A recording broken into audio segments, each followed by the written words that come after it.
কিন্তু সরকারি কোনো দলিল পত্র কাগজে কোথাও নেই একজন সেনাবাহিনীর কর্মকর্তার স্ত্রীর পরিচয়।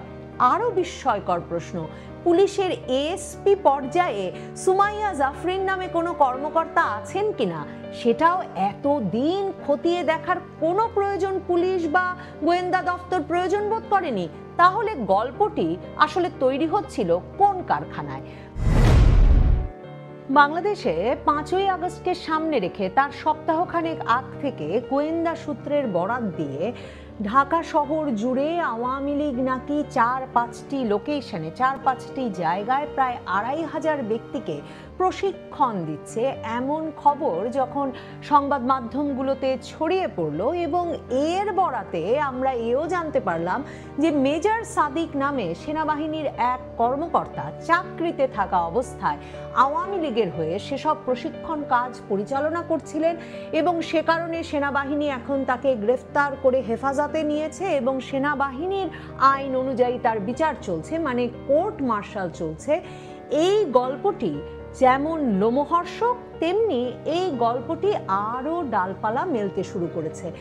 এরপর এমনটাও আমাদেরকে বলা হলো মেজর সাদিক নিজে শুধু রামু ক্যান্টনমেন্টে কর্মরত একজন অফিসার ছিলেন তাই নয়, কাটাবন, পূর্বাচল, ভাটারা, বসুন্ধরায় শত শত ব্যক্তিকে প্রশিক্ষণ দেওয়া এই ব্যক্তি নাকি সস্ত্রীক এই প্রশিক্ষণ দিচ্ছিলেন। মেজর সাদিকের স্ত্রী নাকি একজন পুলিশ কর্মকর্তা, এএসপি পর্যায়ের কর্মকর্তা সুমাইয়া জাফরিন। এই খবর গোয়েন্দা সূত্রের বরাতে কিন্তু সপ্তাহ দেড়েক দুয়েক ধরে বাংলাদেশের সংবাদ মাধ্যমে আছে। 31শে জুলাই তো সেনা সদর দফতর থেকে সেনাবাহিনীর বরাতে স্বীকারই করা হলো যে মেজর সাদিকের এক রকমের বিচার চলছে, কোর্ট মার্শাল চলছে, তারা তদন্ত করে দেখছে। এরপর থেকেই মেজর সাদিকের স্ত্রী কোথায় সেটা নিয়ে একটা জল্পনা ছিল, কারণ দেখুন যে গল্প ফাঁদা হলো, মানে গোয়েন্দা সূত্রের বরাতে আমাদেরকে যে গল্পে বোঝানো হলো যে আওয়ামী লীগ এতটা শক্তিমান হয়ে উঠেছে, যে দলটিকে স্বরাষ্ট্র উপদেষ্টা সহ অনেকেই বলছিলেন গত এক বছরে একেবারে প্রায় নিশ্চিহ্ন হয়ে গেছে, কি করবে দিক নির্দেশনাবিহীন হয়ে পড়েছে, নেতা কর্মীরা কেউ আর দলের নেতৃত্বের ওপর বিশ্বাস রাখতে পারছে না, কাজেই কোনো বিশেষ ব্যবস্থা নিতে, রাজনৈতিক কোনো কর্মসূচিতে যেতে পারছে না, অক্ষম হয়ে পড়েছে দলটি। সে সময় ঢাকা শহরের বুকে পুলিশ গোয়েন্দা সংস্থাগুলোর নাকের ডগায় এই দল নাকি 2500 ব্যক্তিকে, কোনো পত্রিকা লিখলো মাথা ধোলাই কর্মসূচি, ব্রেইন ওয়াশ কর্মসূচি দিচ্ছিল, প্রশিক্ষণ দিচ্ছিল, কোনো পত্রিকা লিখে বসলো গেরিলা প্রশিক্ষণ দিচ্ছিল। তো সেই খবরে আমরা এও জানতে পারলাম যে এই মেজর সাদিক আওয়ামী লীগের কর্মীদের প্রশিক্ষণ দিতে দিতে এমনকি পলাতকও ছিলেন না। একদিকে তিনি রামু ক্যান্টনমেন্টে কর্মরত ছিলেন, অন্যদিকে তাকে রীতিমতো সেনাবাহিনী তার উত্তরার বাসা থেকেই নাকি গ্রেফতার করতে পারলো, হেফাজতে নিতে পারলো। সে সময় থেকেই সন্দেহটা ভীষণ দানা বেঁধে ওঠে বিভিন্ন কারণে। একদিকে বসুন্ধরার মতো সুরক্ষিত আবাসিক এলাকাতেও একটা কনভেনশন সেন্টার ভাড়া করে 300-400 লোককে জড়ো করে আওয়ামী লীগের প্রশিক্ষণ চলছে, যাকে এখন গত কদিন ধরে দেখছি সরাসরি গেরিলা প্রশিক্ষণ লিখছে বাংলাদেশের সংবাদ মাধ্যমগুলো, গেরিলা প্রশিক্ষণ চালাচ্ছে। এবং সে খবর বাংলাদেশের গোয়েন্দা বাহিনীগুলোর কাছে পৌঁছতে কয়েকদিন লেগে যাচ্ছে, এবং তাতে নাকি সেনাবাহিনীর এক মেজর, যার স্ত্রী আবার পুলিশ কর্মকর্তা, তাকে সংযুক্ত করা হচ্ছে। এই অবস্থায় কৌতূহল ছিল যে কবে মেজর সাদিকের পুলিশ স্ত্রী এএসপি সুমাইয়া জাফরিন গ্রেফতার হবেন। এএসপি সুমাইয়া জাফরিনকে বৃহস্পতিবার গ্রেফতার করে আদালতে হাজির করা হয় রিমান্ডের আবেদন নিয়ে, এবং তারপর সংবাদ মাধ্যমে এই সুমাইয়া জাফরিন সম্পর্কে যে খবর বেরিয়ে আসে তাতে বিস্মিত না হয়ে, এবং যে গল্প ফাঁদা হয়েছে গত 2 সপ্তাহ ধরে, সেই গল্পটি কারা তৈরি করলো, কেন তৈরি করলো, বাংলাদেশের গোয়েন্দা বাহিনীগুলো কি সত্যি নিজেদের বোকামির এমন খবর প্রকাশ করতে চাইলো বিনা উদ্দেশ্যে, সেসব প্রশ্ন আমার মাথায় ভর করেছে। এখন ডিবি পুলিশ, গোয়েন্দা পুলিশ জানাচ্ছে মেজর সাদিকের স্ত্রী সুমাইয়া জাফরিন নাকি পুলিশের কোনো কর্মকর্তাই নন। তাহলে সেই 14-15 জুলাই পুলিশ জানতে পেরেছিল এই সভাগুলো সম্পর্কে এবং তারপরেই মামলা দায়ের হয়েছে এবং তারপর থেকে পুলিশ ও গোয়েন্দা সূত্রগুলো বলে আসছে মেজর সাদিকের স্ত্রী একজন পুলিশ কর্মকর্তা, কিন্তু সরকারি কোনো দলিল পত্র কাগজে কোথাও নেই একজন সেনাবাহিনীর কর্মকর্তার স্ত্রীর পরিচয়। আরো বিস্ময়কর প্রশ্ন, পুলিশের এএসপি পর্যায়ে সুমাইয়া জাফরিন নামে কোনো কর্মকর্তা আছেন কিনা সেটাও এতদিন খতিয়ে দেখার কোনো প্রয়োজন পুলিশ বা গোয়েন্দা দপ্তর প্রয়োজন বোধ করেনি। তাহলে গল্পটি আসলে তৈরি হচ্ছিল কোন কারখানায়? গোয়েন্দারা তৈরি করছিলেন? মানে ডিবি পুলিশ এখন সংবাদ মাধ্যমকে সুমাইয়া জাফরিনকে জিজ্ঞাসাবাদের পরে জানাচ্ছেন তিনি পুলিশের কোনো কর্মকর্তা নন। এমনকি আদালতে তাকে যখন জিজ্ঞেস করা হয়েছে যে তিনি কি গিয়েছিলেন বসুন্ধরা কনভেনশন সেন্টারে, ভাবতে পারেন এই গ্রেফতার হওয়া নারী যাকে এখন গোয়েন্দা পুলিশ পরিচয় করিয়ে দিচ্ছে সুমাইয়া জাফরিন নামে, তিনি বলেছেন হ্যাঁ তিনি গিয়েছিলেন। তারা আমন্ত্রণ পেয়ে তিনি এবং তার স্বামী মেজর সাদিক তারা দুজনে মিলে বসুন্ধরা কনভেনশন সেন্টারে কিছুক্ষণ সময়ের জন্য গিয়েছিলেন এবং গিয়ে দেখেছেন সব আয়োজন ওখানে আগেই ছিল এবং তিনি আদালতকে অনুনয় করেছেন যাতে তাকে রিমান্ডে না নেওয়া হয়, তাকে যা জিজ্ঞেস করা হবে তাই তিনি বলবেন। মানে আওয়ামী লীগের গেরিলা কার্যক্রমে একজনের স্বামী মূল প্রশিক্ষকের ভূমিকা পালন করেছেন, তিনি নিজেও সেখানে উপস্থিত ছিলেন।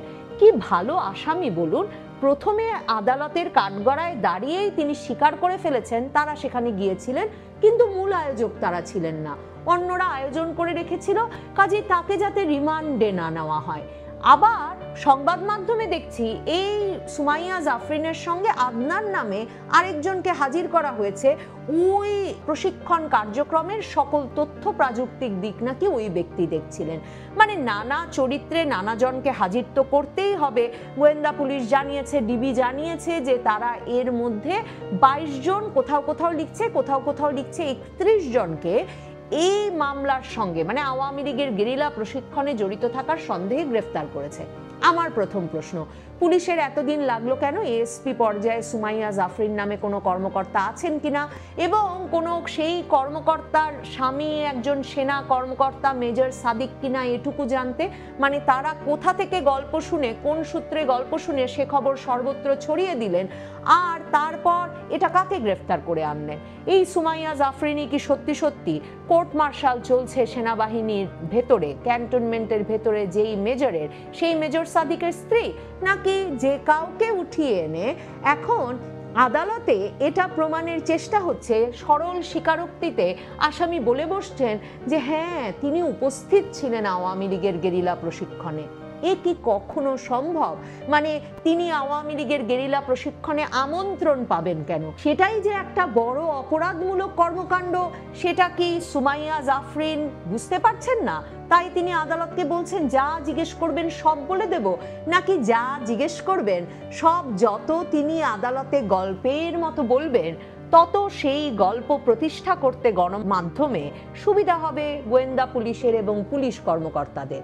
আদালতে তাকে জিজ্ঞেস করা হয়েছিল যে তিনি কেন এসপি পরিচয়ে বসুন্ধরা কনভেনশন সেন্টারে ঢুকেছিলেন। মানে পুলিশ এতদিনে এসপি হিসেবে সুমাইয়া জাফরিন আছেন কিনা সে খবর বের করতে পারলো না, এখন সুমাইয়া জাফরিনকে আদালত এই প্রশ্ন করেছে এবং গণমাধ্যম সূত্রে আমি জানতে পারলাম সুমাইয়া জাফরিন বলেছেন তিনি এসপি পরিচয়ে ঢোকেন না, আরেকজন এসপি ওখানে ছিল।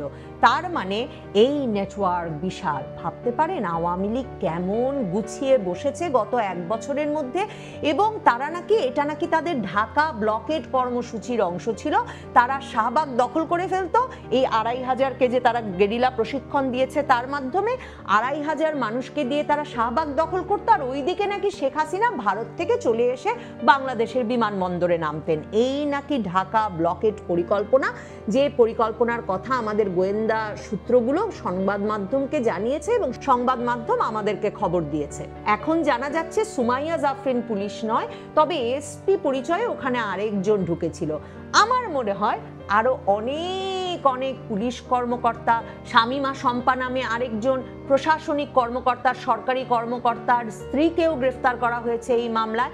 আমার কেন জানি মনে হচ্ছে এই মামলার সূত্রে ক্যান্টনমেন্টে তো নিশ্চয়ই একটি কোর্ট মার্শাল চলছে না, অনেকগুলো কোর্ট মার্শাল, মানে বিবদমান পক্ষগুলোর অনেক হিসাব নিকাশ মেটানোর সুযোগ যেমন ক্যান্টনমেন্টের ভেতরে ঘটবে, ঠিক তেমনি এই রোমহর্ষক মামলাটি সাজিয়ে একে তাকে ধরে এনে বিভিন্ন কর্মকর্তাদের, প্রশাসনিক কর্মকর্তাদের, পুলিশ কর্মকর্তাদের, তাদের পরিবারের সদস্যদের আর আওয়ামী লীগ নেতাকর্মীদের তো বটেই, তাদেরকে গ্রেফতার দেখানো হবে, রিমান্ডে নেওয়া হবে এবং একটা নতুন সংবাদ মাধ্যমের জন্য সারা জাগানো এবং আগ্রহোদ্দীপক আগামী দিনগুলোতে মামলার ঘটনা যেমন এর ফলে সংবাদ মাধ্যমে নিয়মিত প্রকাশ করা যাবে, তেমনি এই যে সরকার অ্যালার্ট আছে, আওয়ামী লীগ কত বড় অস্থিতিশীলতা সৃষ্টি করবার মতো একটা শক্তি এখনো বাংলাদেশে, সেই জুজুর ভয় দেখানো যাবে। অন্যদিকে দেখুন, সেই গত আগস্ট থেকে আসলে তো সরকারি কর্মকর্তা বলি, পুলিশ কর্মকর্তা বলি, আওয়ামী লীগ নেতাকর্মী বলি, সাংবাদিক বলি, গায়িকা নায়িকা, যার কথা বলি, সকলের বিরুদ্ধে সরকার একমাত্র মামলা দিতে পেরেছে হত্যা মামলা। এবং এর ফলে হত্যা মামলা বিষয়টা গত আগস্ট থেকে এমন ম্যারম্যারে হয়ে পড়েছে যে এমনকি আন্তর্জাতিক অপরাধ ট্রাইব্যুনালে সরাসরি টিভিতে দেখিয়ে লাইভ যে শেখ হাসিনার বিচার চলছে সেই বিচার নিয়েও, কিংবা যেসব অডিওর অংশ লিক হয়ে যাচ্ছে যেখানে শেখ হাসিনা নাকি বলছেন প্রাণঘাতী অস্ত্র ব্যবহার করতে, সেসব অডিও নিয়ে, বিচার নিয়েও বাংলাদেশের জনগণের মধ্যে কোনো আলাপ উঠছে না।